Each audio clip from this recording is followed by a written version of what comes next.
Welcome to Beyond the Build, the podcast where we talk with agency leaders about the work behind the work, how teams evolve, where business models get stretched, and what it really takes to build something sustainable in client services. I'm Shawn Johnston. My guest today is Ben LeDonni, CMO at BMP Media and a longtime agency founder. Ben built Creative MMS over 2 decades, scaled it, navigated an acquisition, and now leads growth and product initiatives inside of a much larger organization. Ben, welcome to the show. Thanks, Shawn. Appreciate you having me here. To start us off, how do you describe what you do today in plain language? What I do today is help BMP Media navigate the changing landscape of marketing and digital marketing. Basically taking a long-standing and reputable company that's been around since 1926. They're celebrating 100 years this Wonderful. year.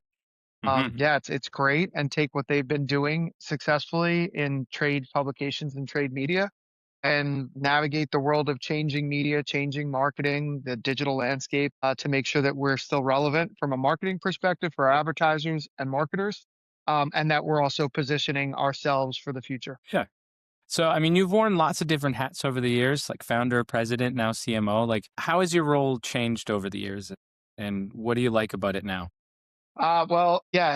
Interesting question. I think, any agency owner that's gone through an acquisition will tell you some of the challenges around the role changes, right? So the biggest one is, smaller team. We grew to 17 over 20 years, as you mentioned. So started in 2005, really grew to 17 by 2023 when we were acquired. And the biggest thing there is I was responsible for everything. You take financial, leadership, and everything that happens with the company is all my responsibility. They tell you you are not your business. That's one thing agency owners tend to Yeah, hear and tell each other. But, living that is hard. it's It's hard different. to take that That's right. advice. Yeah, right. So you lose a client, you own that. You lose sleep over the fact that you've got payroll and maybe you're down, a couple percentage points on the month, and that's not great. So the biggest difference in the role change is going from owner to being, part of a bigger organization where you kind of can leave a lot of that behind. But it's also been a great thing because of that fear and anxiety now not being there allows me to think more as an innovator.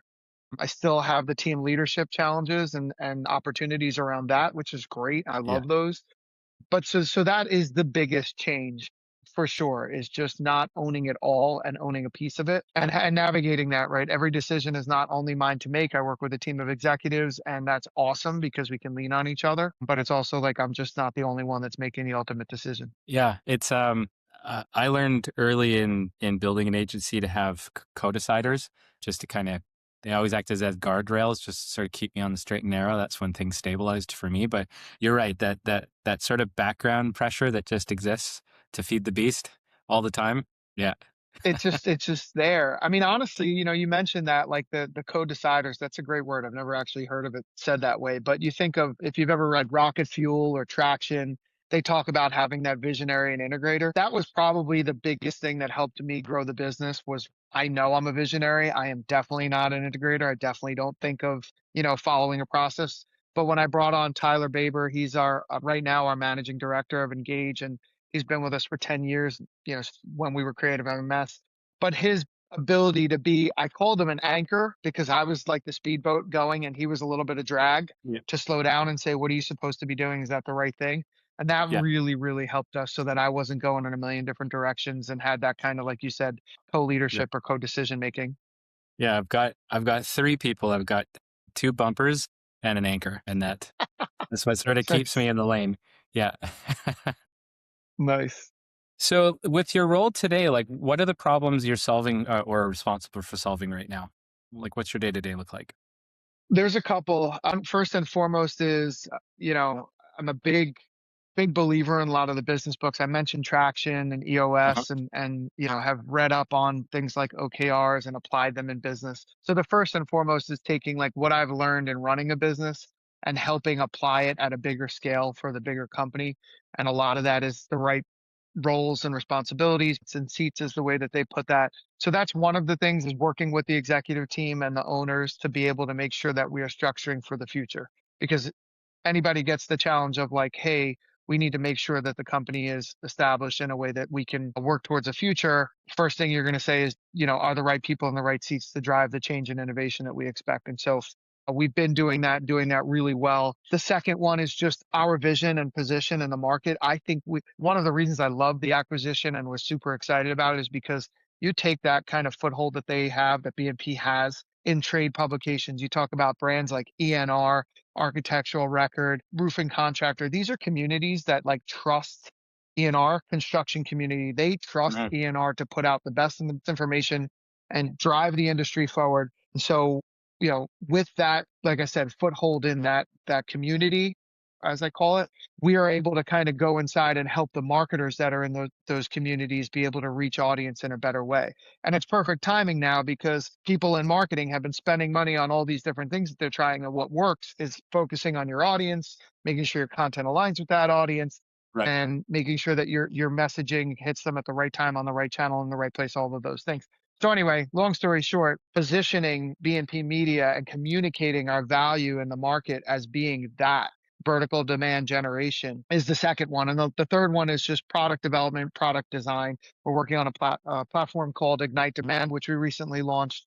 And it is exactly vertical demand generation, taking the communities that we have and targeting the audience out there on the channels that we own and also don't own to track how is the marketing performing, what's working, scoring the leads and delivering them to the sales teams. Yeah. All right. Well, that's a good segue. So why don't you tell us a little bit more about Ignite Demand?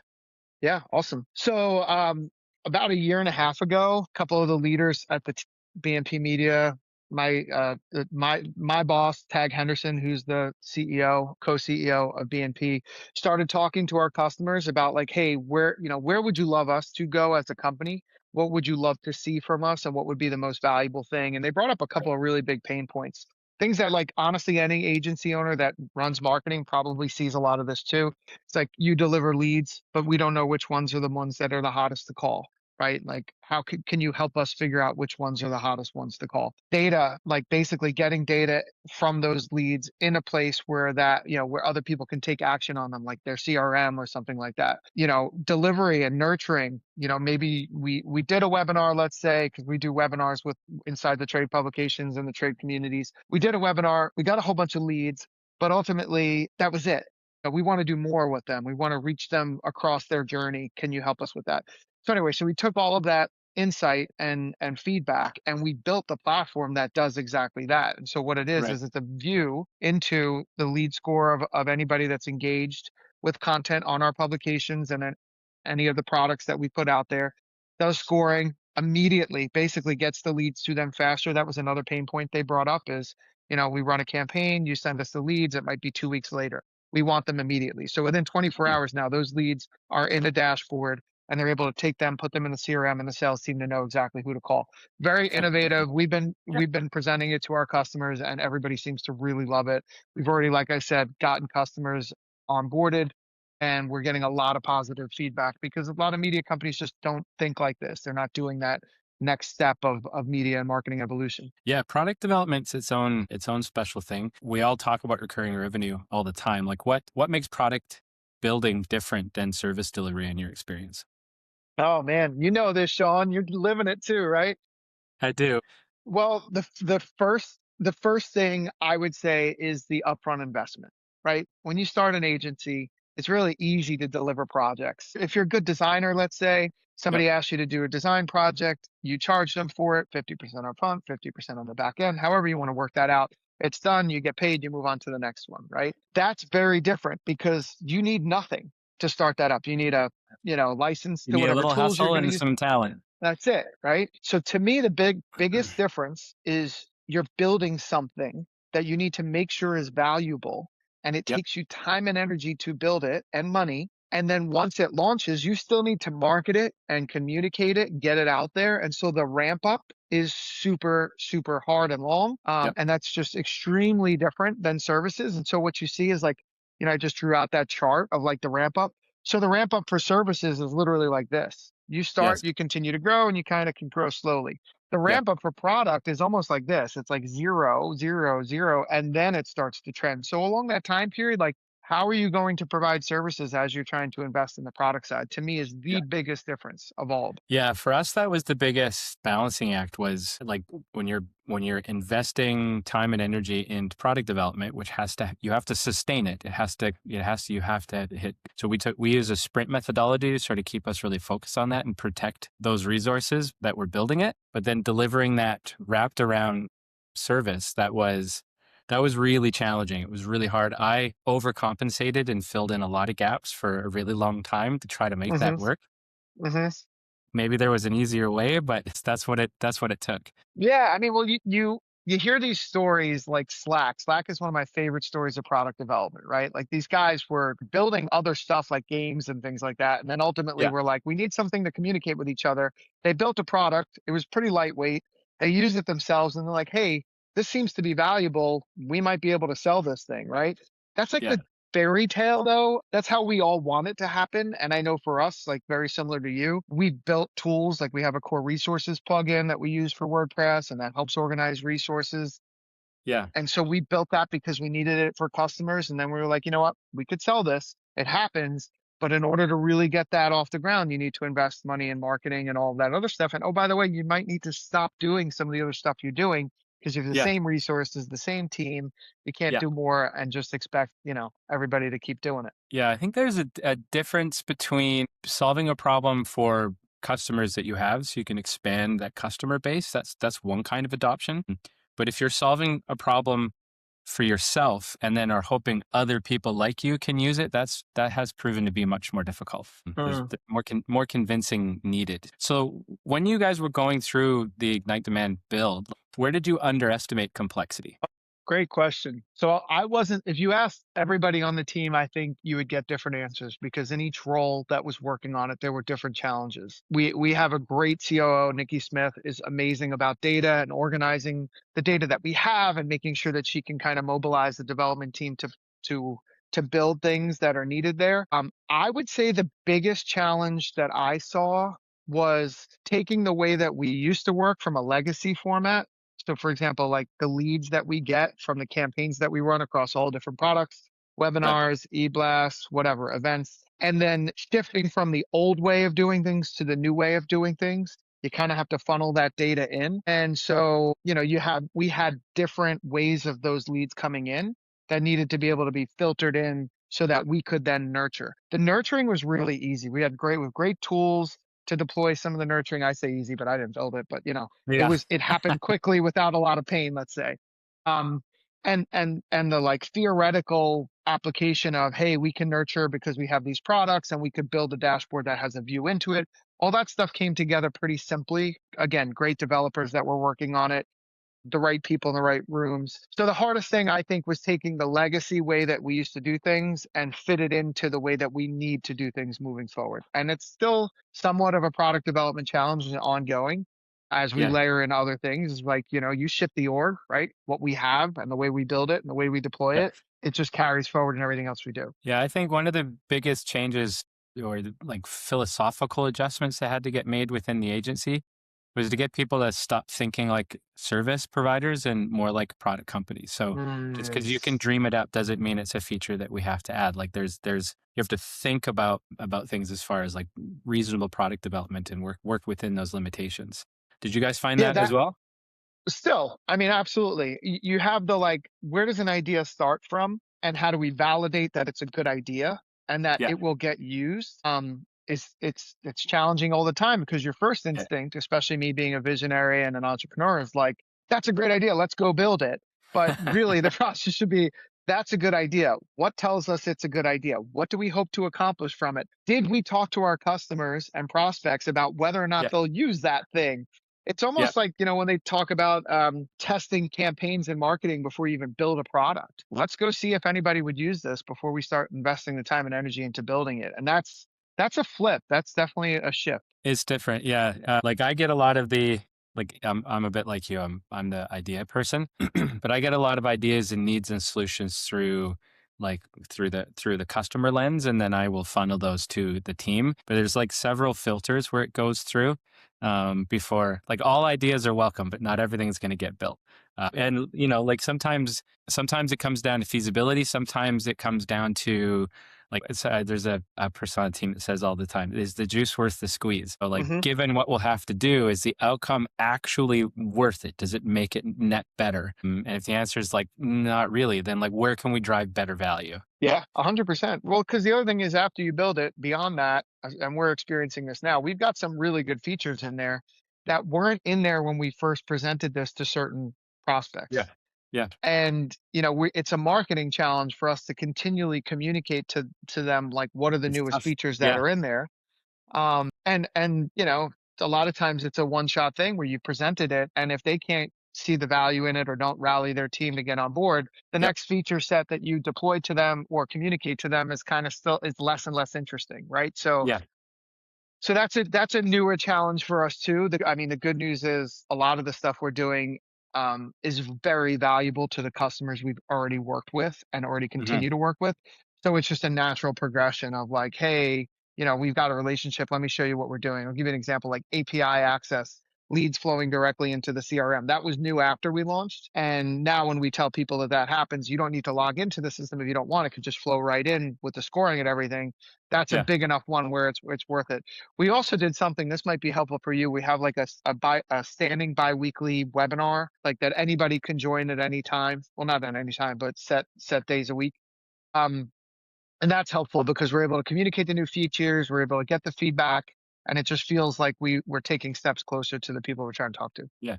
Yeah, and like Ignite's not your first product. So like a lot of agencies try to productize and struggle. Like why do you think it's so difficult? What are the challenges that you've seen? Time and money. I mean, I mentioned it already, but the time and money that it takes to actually build something is Yeah. hard. If you're a team of one and you did service work and you make, X amount of dollars per year, now you need to say, I'm going to take half of my time. You know about effective hourly rate, right? So you basically effective hourly rate, you take, if I did 40 hours a week and I make, whatever, $4,000 that week, then $100 an hour is my effective hourly rate for what I just made that week, right? Yeah. Well, if you take that and you say, now I want to build product, where is the time to build product coming from? It's got to come from the 40 hours a week, or you have to work an extra 10, 20 hours to build it. So if it comes from the 40 hours, your effective hourly rate drops. Let's say you spend 20 on the work that you're doing to make money and 20 on the product build that you're investing in. You literally just getting half the amount of money that you got paid and you're building product in that time period. And that's one person, I'm boundary testing and showing that with one person. Because if you expand that Yeah. out to a team of 20 people, the same Hmm. thing happens. Your effective hourly rate goes down, you make less money and whatever. So yeah, to me, the hardest thing is basically we're going to sacrifice the amount of work that we're doing for customers, the amount of money that we're making as a company to be able to take on this work and do it. The Yeah. second one is, like you said, mindset shift and just bringing the right people together to have the conversations. We are not servicing this. We're not building ideas that we have just because they sound fun to build. We're building Yeah. things that are effective and important. And that culture, of shifting from delivering services, agencies, stuff, making people happy to we're building product and we need to talk a lot more. Yeah. That's tough. Like we're Yeah. very lucky. We had a great team. And one thing to clear up, Sean, is like the agency has built product before, and we were a team of 17 when we were building core resources and other products. Right. When I became the CMO at BMP Media, and we're building Ignite Demand. Now we've got a much bigger team with a much bigger stake in what we're building there Yeah. across people that that have full-time jobs as well to do all they need to do as well. I say that because I think the challenges exist at any different level. Time and money is still the number one challenge. Yeah. Now, did you guys bootstrap and self fund this whole thing? Did you guys were there grants? Like it works differently up here in Canada than it does down in your neck of the woods. Interesting. Yes. When Creative, the agency I built, was building product, one of the benefits was the tax benefits. I mean, we definitely had R&D tax credits that were helpful for us Okay. because Yep. we were building product, and any developers that worked on it, we were able at the end of the year to get some of the hours back in terms of the payroll that we paid and taxes that we paid there. So Yeah. that was definitely helpful. I didn't see it as like, oh, we're getting paid to do this. I saw it as like, if we want to do this, there's a benefit to it. That's right. Yeah, but no grants, no funding. The way that we would fund it, honestly, is a customer needs this thing. we can build it in a way that's reusable. It will take Yeah. 20 to 30% more time, but then Yeah. we can use it in the future. That was Yeah. the best. Yeah. And still to this day, we think of things like that. Yeah, I think we took a very similar approach. There's a well-known tax rebate program up here in Canada that's been around since the 80s called Shred. And yeah, it's just an R&D tax rebate on payroll towards R&D activities. So that was huge for us, and really being able to use that, just some capital funding from the Business Development Bank of Canada, the BDC. I was able to sort of like oscillate our way through covering the costs of that engineering team. And then, yeah, similarly from a client perspective, like finding projects that need a specific feature that allow us to, like you said, spend 20 or 30% more time to augment the. So yeah, like if you can do it that way, it actually just becomes a part of your delivery, but at a product layer, which is quite a bit different. So that's fundamentally changed the way that we function. I think for the better. We make much better long-term decisions than more reactive, whatever the client wants decisions. Yeah, love it. I mean, yeah, Yeah. I have an analogy that I always think of. My wife and I, we did a kitchen project, renovated our kitchen, which I'm sure everybody's been through or, will be at some point in their life. And the person that came in to put the cabinets in place, right? They bought the cabinets from Home Depot or wherever they were, but the installer had this little like tool thing that he used, and it had Yeah. like all these different holes in it and things and tools and hung all in these places and whatever. And I was watching him work, and he was like a master craftsman, right? Like he's putting this stuff together, and I'm watching him, and he's just got all of these pieces and parts organized in a certain way so he could be really, really effective. And to me, that's the way I like to think of building product. Is like if you're Yep. going to build something, take the time to do it so that you can do it right the next time, and then maybe bring it to others because they see the benefit in it. And that's Yeah. different than like we're going to spend 2 years building this thing and then launching it. I also think that works a lot more towards this vibe coding environment that we're in, where it's like, hey, we're going to vibe code this and see how it goes and see if people use it or whatever, where you can kind of take a big step back and do that and do it much faster now than you would have before. Yeah. Yeah, I think the one of the best pieces of advice I ever got is that if you're not embarrassed of your product, you've waited too long to ship it. Oh, I like that. Yeah, so we did launch ours with a lot of, I called them armpits, a lot of armpits. Don't look in there. Uh, but Nice. we did actually launch it internally. We were our own test kitchen, which has proved pretty valuable. And I do remember building the first site with Refoundry. And having a small moment of panic where I said to the team, I'm like, it's not ready. Like, I can't even do half the things I need to do. Yeah. We got to take a step back. So, yeah, it was a fun process. I've enjoyed it the entire way, but yeah, it does have it takes a lot of mind shifts and a lot of intentionality. So having a plan, being very clear on the problem you're solving and never forgetting that that is what you're doing. It's not all the bells and whistles. Like you've got to stay focused. Yeah, I love it. Yeah, we Yeah. say perfection is the enemy of progress all the time because we tend to get in our own heads about all the stuff My that we're trying to version do. is perfect is the enemy of done. So very close. Yeah, that's a good Yeah, one. cool, cool. So yeah, I mean, like building something inside of an established company, like it sounds exciting, but like, and I know what my emotional reality was for the past 3 years, but like what's been the emotional reality for you building something like that inside the company? Well, when you say emotional reality, what do you mean? So like bringing the vision forward, guiding the team towards creating that plan, like keeping everybody on track, like shouldering the burden of leading people through that change, like Mm, that's a lot of pressure. It's different than when you're running an agency, but yeah, like what was that reality like for you? First of all, like vision setting. I mean, it's very hard to motivate people to do something that they don't believe in. Well, the first thing is we need to do this because of X, Y, and Z reason. Like great leaders Hmm. start with why, all that Simon Sinek stuff. Like Yeah. we've got to understand this is important because our customers have said X, Y, and Z. Here's the way that we're doing things now. And in order for us to meet them where they are, we need to do the following things. A lot stems from that because you can see who's aligned in those things. You can make sure that they can allocate the time that's needed towards it because they want to, because it's something that's important to the company. So Yeah. to me, the emotional reality stems from that. How emotionally invested are people in this? Do they want to Yeah. work on it? Maslow's hierarchy of needs and I like the sure do. ability to get to agency, right? Like, Yep. so as long as they feel like they're safe and that their opinions are valued and all that stuff, and they can get to that nirvana flow state of actually working on something, Hmm. then the emotional reality for everyone is better. I'd also add in collaboration. Like I'm big into collaboration and I definitely do not like silos. So to me, you start with that why, you work towards the mission that you're trying to deploy, and then everybody rallying together and feeling like there's respect and they could be heard and they work well together just makes it a lot more enjoyable to work on things, right? You're not going to be Yeah. threatened by an idea for a feature or something like that. So Yeah. again, that's why I think we were able to build Night Demand came together. I think in about a year, we went from starting the idea of it to building it to launching it.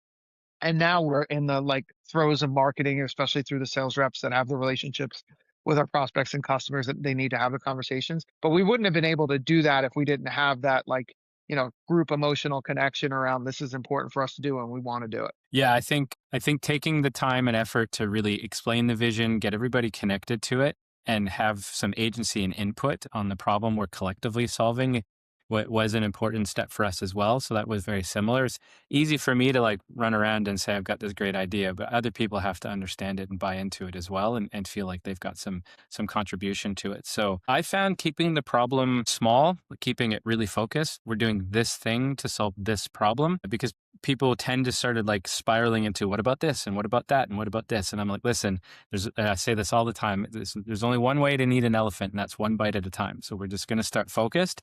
We're going to ship an MVP that does these minimal things, and everyone was a part of sort of defining those MVP requirements. And then one thing that we really still even struggle with is like, how do you socialize a product in progress so that people feel it, touch it, see how it's coming along, can visualize how it's going to impact their work, how they might use it. So, that kind of collaborative back and forth, like that's really key. Like not having silos is how that actually happens. Mhm. So I think as well that was really important, making sure engineers and designers and concept strategists and clients are all talking and understanding that we're all solving the same problem. Yeah, I love it. I mean, the other major impact, I mean, I'm sure you feel this, but when you get a kudos from a user of the system that's just like this is amazing. It helped me solve this problem, or I really love this thing, or oh, this is amazing. Like Yeah, that coming back to the team that is working on it is the full circle of like the yeah, why meets the work meets the like feedback, and that yeah, fuels the next engine of like I want to keep doing this. So yeah, I think we could do better at that, group chat, Slack, WebEx, whatever, that we just, have messages about like, oh, we got this great feedback from a customer. Here's what they said. But I think we could do a better job of that internally to make sure that the vision is just continually seen. We do the data thing and the reporting. How many customers do we have on, and like seeing that ramp up because they're seeing the value. That's all great. But like, there's nothing like somebody that says, wow, I've never seen a media company doing this. This is amazing. We need this. yeah, Or even better, we have customers we meet every month in our pro plans where they're talking to us as marketing partners and looking at the data, and they're like, "Oh, we just shifted our entire campaign from." We have one customer that they do advertising, basically in food safety, and there's this whole thing between like they were like, "Oh, we kind of want to." We think rodents is the number one thing that our customers that we're marketing to is what they're going to care about. But right. let's test it up against aviator. I don't even know how to say it, but birds in general. Like, Yeah, let's test it. And sure enough, birds was higher engagement, more conversion, and whatever. And so they literally were coming back to us like, oh man, your platform, you're nurturing the data that you showed just has us changing what we're doing in terms of our marketing campaigns to be way more yeah, focused on birds. And we just had the wrong assumption. So this is amazing. We get that back and we're like, oh my gosh, this is amazing. This is exactly what we're hoping to tell yeah, people as a story. So yeah. anyway, so I say that because that feedback loop drives a lot more agency. No, it really does. I've had similar experiences when you watch the types of clients that would have normally struggled the old way, exclaim how easy everything is in the new way, or on the other side when I'm chatting with developers who are saying like, I built a site with like 8 lines of code that was trippy. So it's really fun to sort of see people like get the vision when they're using it and they get excited about it and then really start investing in it in a real way. And that I think sometimes is when a product really starts to grow some legs. Totally agreed for Yeah. sure. So, um, like recurring revenue is the dream of pretty much every agency leader. Like, what do you think people tend to misunderstand about it though? Well, it definitely is a mindset shift. Not every product is something that people want to buy on a recurring basis. Mhm. Like I used the kitchen project as an example. Nobody wants to go through that all the time, every time. That's right. Yeah. I kind of feel like website projects, like a full website redesign is a lot like that. So Yeah. You only you want to gotta do that once every so often. Yeah. Right, especially like we cater to big companies, so we're having a Yeah. lot of conversations with a lot of different stakeholders, and some of them get a little bit contentious and they need to be had, which is great, but you don't want to do that every single time. So I think the one thing that often gets missed is identifying what somebody is willing to pay for on an ongoing basis as far as recurring, where it continues to add value and they get the bill for it and they're not like, you know, this sucks. I mean, hosting's a great example. Like you need to host your website. It needs to live somewhere. The first time Right. your website goes down, everybody like you panic. Oh my gosh, my Yep. website's down. So after you go down and then you get the bill for hosting for the rest of your life, you never worry about paying for it because you're like, That's right. Yeah. I need this to stay up. I'm okay with it. So like finding that balance of the pain is worth the payment to Yeah. me is important. There's a balancing act in that, right? Like so we have a service where we consult with our customers on a monthly basis and we basically provide data insights from a marketing standpoint, read the data like an x-ray, tell them what they're doing right, what they're doing wrong, what they need to be changing, content strategy.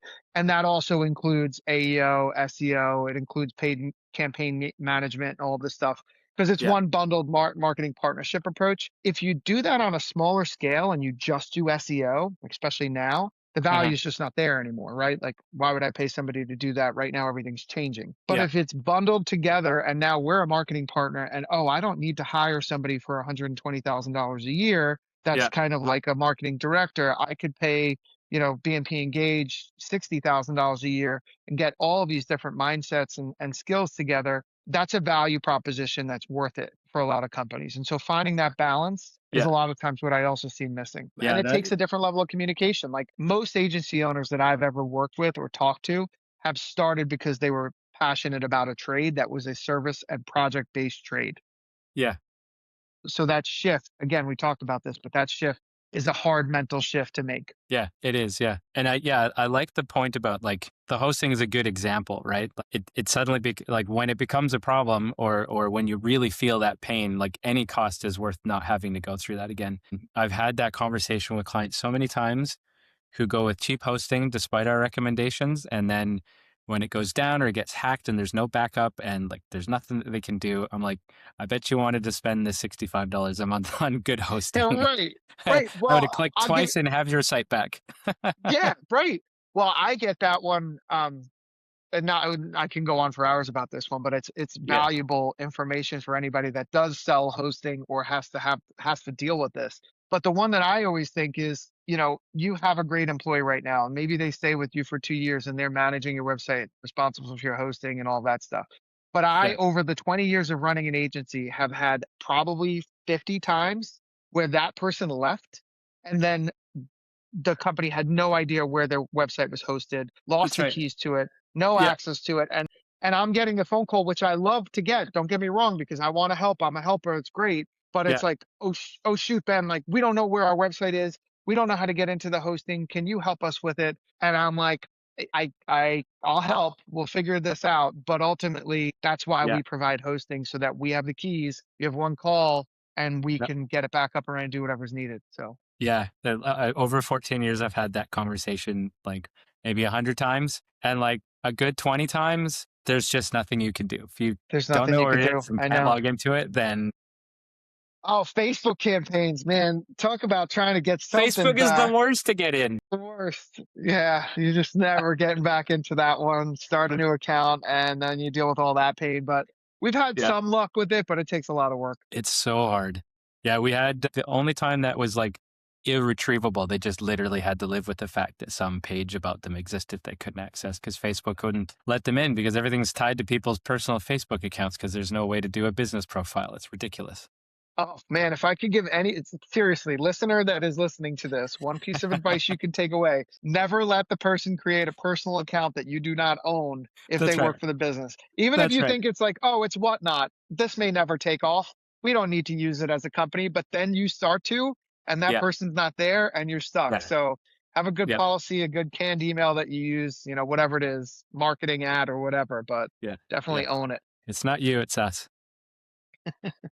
So what does I was so just to kind of wrap things up on Ignite Demand, like if you were going to start doing it all again from scratch, like what would you do differently? What have you learned? Oh, good question. I don't think we did a lot wrong. We went through some really good paces on this. Hmm. The one thing that challenge that I mentioned on like going from legacy and the way that we deliver our leads to this platform, I think if we could go back, we probably could have done a better job of figuring that out sooner and being Yeah. like, how is that going to work? Let's do that first because there was just so much value in that happening quickly. But Uh-huh. I say that and I don't know the underpinnings of the data and how that all worked to say like maybe that was really hard and it took us a year and a half to work on it. Yeah. But that was one, if we could go back, I think that was but again, and the pain that we feel now on that is only real because it's been exposed that that's something that we're working on now. So I don't know Yeah. that we would have ever anticipated it. Trying to think of what else. I think the other one is just education, and this is hard for me to say because I'm in the role of marketing, but Yeah.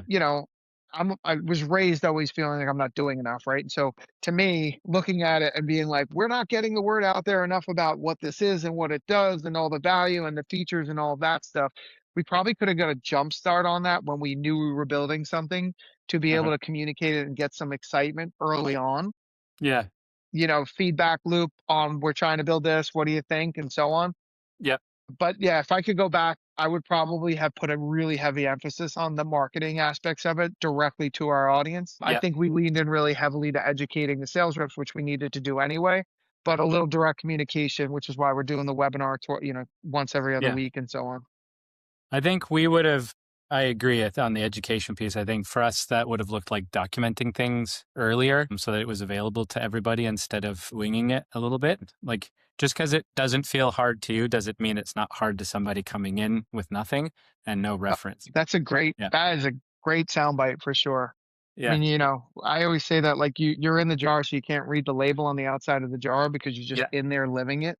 But That's from a right. product standpoint, that's right on. It's like I know this because I've been building it for a year. That's right. But so Yeah. I just assume everybody else knows that, and some You of it's forget. hard. It's Yeah. hard to reshape. Yeah. Yeah. Yeah. No, good insight. So what does success look like for you now compared to what it looked like 10 years ago? Like what's changed about success for you? From a personal standpoint, first of all, faith and family are the most important things to me. So making sure that I am putting my faith and my family first is always going to be my answer to that question. I have three kids, twin girls that are 16 and a son that's going to be 14 next month. So pray for me on Yep. that. All of that is all of that is the first and foremost is that I am a good dad. I'm a good husband. I'm a good servant of God. So to me, Yeah. 10 years, that probably hasn't changed a whole lot because I still have the kids and all that stuff. But from a work standpoint, I feel like I have learned a lot going through what I did from an agency standpoint, being a business leader, Uh-huh. being a mentor to other people that are going through some similar challenges. So success for me now is really, to me, how many more people am I helping with what I know? It's Lent. I'm Catholic. It's Lent. And one of my things that I do is give my time, my talent, my treasures in Yeah. ways that are meaningful to people that need it. And so success for me now is not about like my own personal climb towards whatever I want to get, but it's measured to me in terms of like how much value can I provide for other people. Yeah. And I think that's different. That might be an age thing too, right? So, when you're in Yeah. your 20s and 30s, it's a lot about the climb. And now as I'm getting a little bit older, it's a little bit more about what can I do to get back. Yeah. I'm with you on that one. I'm actually turning 50 this October. And yeah, I find that the helping people like further down that road with advice and insights and just to be of help to share my experience that is and has become quite rewarding. Yeah, but you're right. Like in the early days, it's all about the hustle. It's all about the summit. Got to grind your way up there. It's not the same when your body starts aching a little bit, right? Tell me about it. Yeah, but and at the same time, I'm still grinding, I'm still hustling. So Yeah. it's not like I work any less or less hard. It's just more of like a mental perspective Yeah, of your like, yeah, reasons are a bit I've already different. Yeah. yeah, and I already know how to grind. So I could just continue to do what I do grinding. I just need to Yeah. make sure I'm putting more energy and effort into what I'm doing for others. That's right. Yeah. And so if you're advising an agency owner that's thinking of selling, what would you tell them? Oh man, we don't have time for this. That's a whole nother episode, Sean. No, just kidding.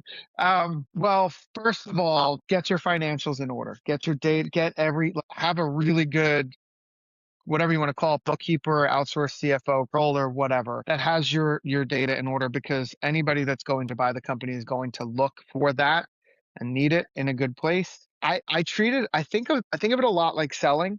You're selling your agency just like you would sell a product or you would sell your services, right?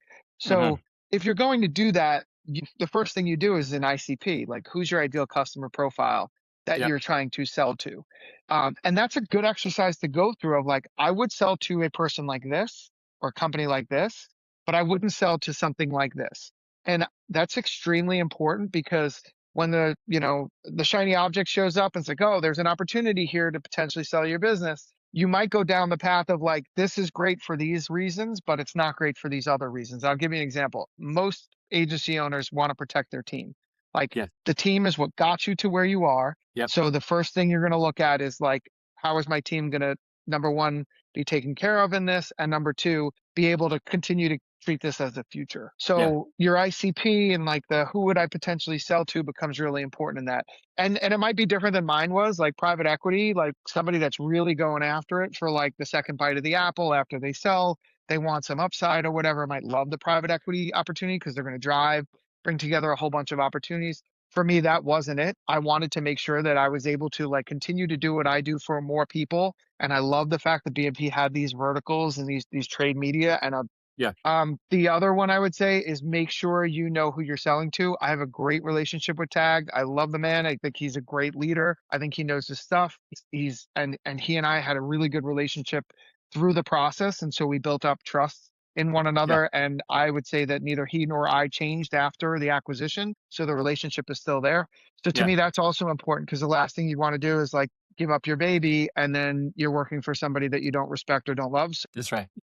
So those are just a couple. There's probably 15 more that I would say to look Well, for. we'll book a part two. Yeah, we'll book a part two. And I'm happy to help. As far as something I think I can give back, that is definitely one that, I'm always Wonderful. willing to talk about when somebody wants to. Okay. So last question. What are you most excited about what you're building right now? Like what's getting you out of bed every day? Vertical demand generation, I would say.